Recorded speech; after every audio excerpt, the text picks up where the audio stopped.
Bienvenidos al diario de una cafetería. ¿Qué desean los señores?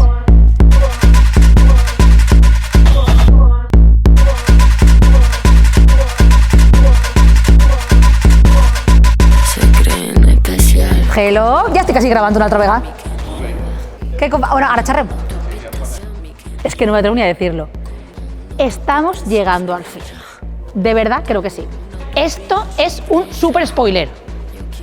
Juré que no iba a grabar hasta que no estuviera puesto, pero no contaba con que hubiera haber un Dana, 3 semanas de retraso, así que...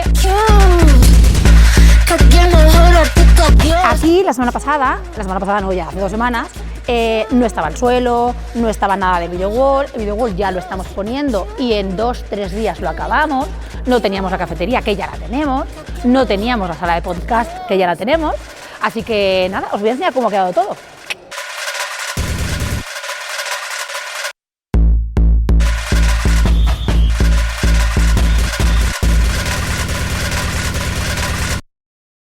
Igual se ponen potorros en el gimnasio, que me montan videogoles, que me manejan grúas, míralos. Qué divertidos son. Me vale empató. Lo voy a decir. ¿Cómo es este videogol? ¿Cómo es?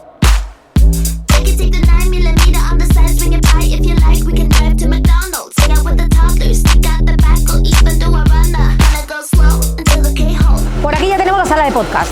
Como ya os conté, la comunicación va a ser fundamental para nuestra nueva etapa. Así que aquí vamos a grabar todos los podcasts necesarios para que os forméis todos y para contaros nuestras últimas novedades y cosas. A las puertas les faltaban el ensamblaje final. Lo que pasa es que necesitábamos que hubiese sol. Y llevamos 3 semanas que en Valencia no hay sol, cosa rarísima aquí. Así que estamos 3 semanas esperando y creo que esta semana por fin las pueden acabar. ¿Alguien se lo cree?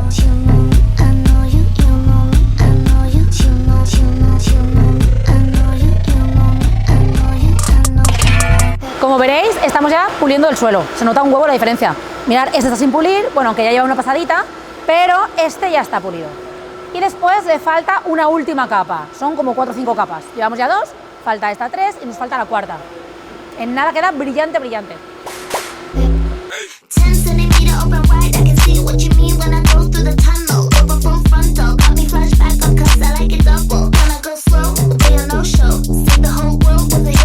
Por otra parte, ya tenemos montada nuestra nueva sala, que se ha bajado el equipo de marketing a ver, hacer un testeito de cómo se trabaja aquí. De momento dicen que se está muy bien, ya veremos. Al final vamos a acabar trabajando en el pantalón, ya veréis. ¡Ay, que los he pillado haciendo dailies! Bienvenidos a Marketing, al diario de marketing. ¿Ves? Son cositas de la obra, mira. Ya está. Pues es que la puerta va como quiere ella, como yo, igual. ¡Ay! Si es que no lo he contado. Bueno, el otro día publiqué un vídeo, pero aquí en el diario no os lo había contado. Pues bueno, estamos súper contentos porque después de unos meses de curro hemos cerrado nuestra primera ronda de inversión, una serie A de 10 millones de euros para Sésame. ¡Súper bien! ¡Uah! Y hoy han venido a vernos desde Londres nuestros nuevos compañeros de viaje PSG. Así que les hemos preparado un super tour para que nos conozcan bien in situ y le hemos preparado el almuercito, la paellita, por lo que tiene que ser anfitriones de Valencia. Así que nada, os voy a dejar porque me voy a reunir con ellos a ver qué nos cuentan. Os dejo, hasta luego, hasta la semana que viene.